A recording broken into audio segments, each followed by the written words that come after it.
it's a question I get asked every bloody day. Sure. You know, why vintage over modern? You just have to use your ears. You know, you listen.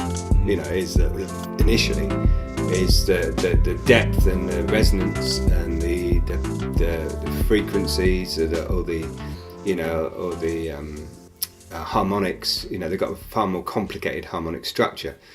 The tube doesn't vibrate. I mean, a lot of modern instruments, the tube vibrates as well, and you hear this metallic buzz that I can hear throughout the instrument.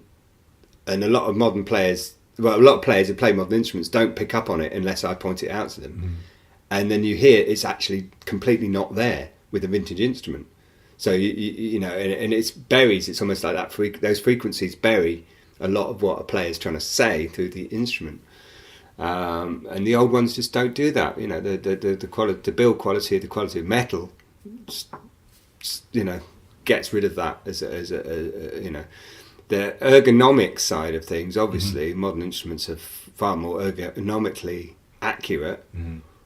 But you know, the ideal situation, which one or two people have approached, is to do the modern ergonomics on a vintage instrument. You know, which is a very expensive process to do. But in theory, that's what I'd like to do with all the old instruments: is improve the ergonomics. You know, there's things you can do to them to make them better. Because a lot of the 30s and 40s, you know, instruments, the classic instruments, they were designed to sit down and play to the one side. So everything feels weird when you pick them up, you know, and you try and play them in front in a modern style. Everything feels like it's tilting off to one side, but there's things you can do, just very simple adjustments you can do to improve on that. And there's a couple of people in this country who are doing ergonomic adjustments to these instruments that, you know, they charge a lot of money for, but they do some nice ideas. You know, there's a lot of nice ideas floating around to improve the ergonomics of the older instruments. But the beauty of the sound and what they give you back is amazing. You know, you know, I mean, again, it's rooted in what kind of music you're doing. You know, if you're playing sickly 80s pop-tastic music, then, you know, a lot of modern instruments do the job fine, you know. But, you know, if you're looking for something a bit more intense, you know, you know, the pre-1960s instruments is where you're at, really. Wow. They really come down to what you're trying to get your voice. If you're trying to put your voice across, then the vintage instruments are generally kind of what. Yeah, I think so. I mean, you know, I hear players who come here who are very strong players, and you think in your head, you think it doesn't really matter what instrument they're playing on, they'll sound like that on any instrument, you know, which is fine. But you know, for flexibility and you know, being able to switch an instrument from dark to light to loud to quiet without any deviation in this instrument, you know, you need to get you know, a good quality old instrument. I mean, a lot of modern instruments, there's a complete, it's like a switch. As soon as you play quiet, it's like a different instrument. And you play loud, it's a different instrument. You know, you play soft, it's a different instrument, you know. Whereas a lot of the older ones, they can handle that whole push, you know, without it sounding like something's gone wrong. And the projection as well. A lot of modern instruments don't project.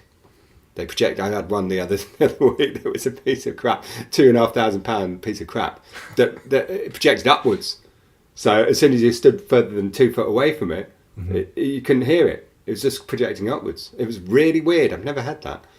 Whereas like you know, you know, a lot of the older instruments, the 30s instruments and 40s, you can hear the bass through a closed door. You know, it's amazing. You know, wham! You know, it's there. There's another interesting thing about the vintage instruments versus the modern, was that somebody really nicely pointed out recently that in the old days, everyone would fix their own things. They'd fix their cars, they'd fix their washing machines, they'd they'd have hands of steel from, you know, like washing towels in the bath and you know, like banging a sledgehammer against their garden wall and stuff. And these days, in a disposable culture, people have got soft hands, so they want softer ergonomics. So that a lot of players, you get young players who are like, oh, I can't play that when they pick up an old con or something. They're like, they physically daren't try. Mm-hmm. And a lot of other players just, come on, bring it here, give it to me. Right, that's it, fine. What's wrong with this? It's fine.